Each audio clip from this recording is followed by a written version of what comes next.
Gencatan senjata antara Israel Hamas telah dimulai pada Minggu 19 Januari 2025. Kesepakatan ini dicapai setelah berbulan-bulan perundingan yang berkali-kali gagal menemui kata sepakat. Baik Israel maupun Hamas sebelumnya sudah bersepakat akan saling bertukar sandera. Pada hari pertama, Hamas membebaskan 3 sandera Israel, sedangkan pihak Israel membebaskan 90 sandera Palestina. Lalu berapakah jumlah sandera yang dibebaskan oleh masing-masing pihak pada gencatan senjata ini? Dan kenapa jumlah antar pihak berbeda jauh? Lalu seperti apa momen pembebasan ini?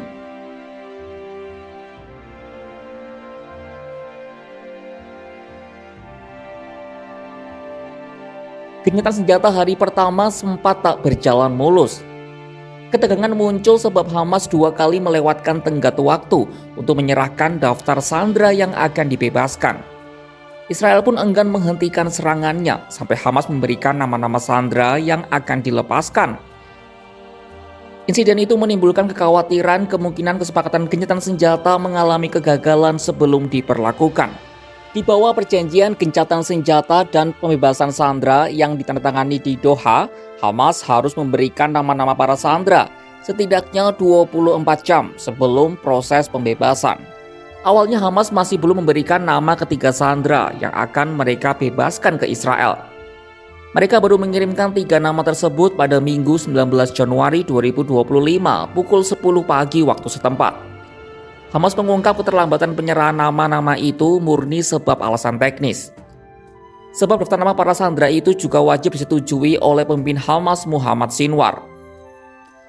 Berkaca dari hal tersebut, Hamas membutuhkan waktu sebab mereka berkomunikasi secara fisik melalui utusan dan membutuhkan waktu untuk menyepakati nama serta lokasi pembebasan para sandera.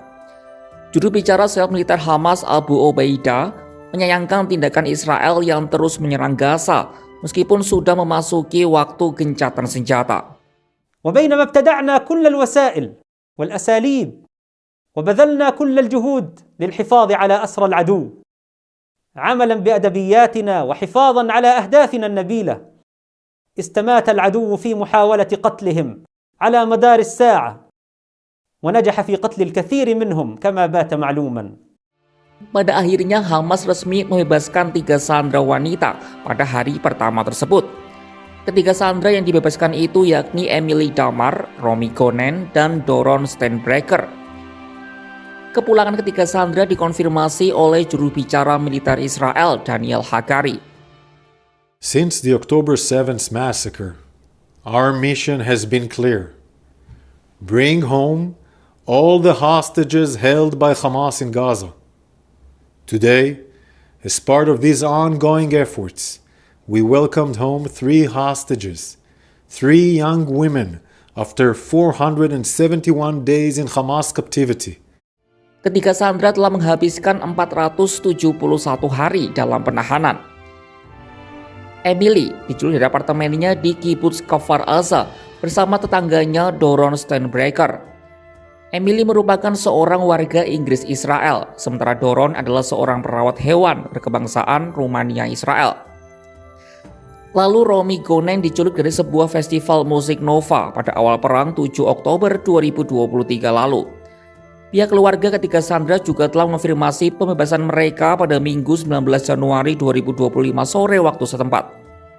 Nantinya pada hari ke-7 gencatan senjata, kelompok Hamas akan kembali melepaskan sebanyak 4 sandera wanita sesuai perjanjian. Total Hamas akan membebaskan 33 sandera pada tahap pertama gencatan senjata ini, meliputi wanita, laki-laki berusia di atas 50 tahun, orang sakit, serta mereka yang terluka. Kelompok Hamas menawan 250 sandera Israel saat serangan 7 Oktober 2023. Saat ini tersisa 100 sandera Israel dan warga negara asing yang menunggu untuk dibebaskan. Selain 33 sandera yang dibebaskan pada tahap pertama, sisanya akan dibebaskan pada tahap selanjutnya, termasuk sandera yang telah meninggal.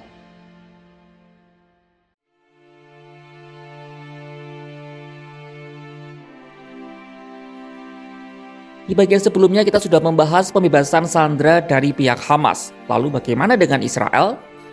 Layanan penjara Israel mengatakan mereka telah membebaskan 90 tahanan Palestina sebagai bagian dari kesepakatan Senin 20 Januari 2025. Hamas mengatakan kelompok pertama yang dibebaskan ini meliputi 69 wanita dan 21 remaja laki-laki. Pada tahap pertama gencatan senjata ini, total Israel akan membebaskan 737 sandera. Jumlah ini telah disetujui oleh pemerintahan Israel pada Sabtu 18 Januari 2025 dan diungkap dalam sebuah rilis di situs web Kementerian Kehakiman Israel. Israel menahan hampir 2.000 tahanan Palestina dan banyak dari para sandera diyakini telah meninggal. Selain pembebasan sandera, gencatan senjata juga membuka bantuan kemanusiaan ke Gaza. Tampak truk-truk yang membawa bantuan kemanusiaan telah memasuki Gaza. Pada hari yang sama, gencatan senjata dimulai. Kesepakatan gencatan senjata ini mengharuskan pengiriman 600 truk bantuan ke Gaza setiap hari melalui pemeriksaan Israel. Hal ini berarti adanya lonjakan bantuan kemanusiaan, termasuk makanan dan pasokan medis setiap hari. Mulai Minggu 19 Januari 2025, mereka yang ditawan akhirnya kembali pulang. Senyuman dan tangis haru mengiringi kepulangan mereka. 3 sandera Hamas plus 90 tawanan Israel menjadi permulaan dari pembebasan sandera di gencatan senjata tahap pertama ini. Tak ada keterangan jelas kenapa jumlah dari sandera yang dibebaskan Hamas lebih sedikit dibanding dari pihak Israel. Namun Israel telah menyandera hampir 2.000 warga Palestina, sedangkan Hamas menyandera 100 warga Israel. Tentu banyak dari mereka berharap perang tak berkecamuk lagi, sehingga kedamaian bisa tercipta dan para sandera dapat dipulangkan seluruhnya. Saksikan perkembangan gencatan senjata antara Israel Hamas hanya di kanal YouTube Kompas.com.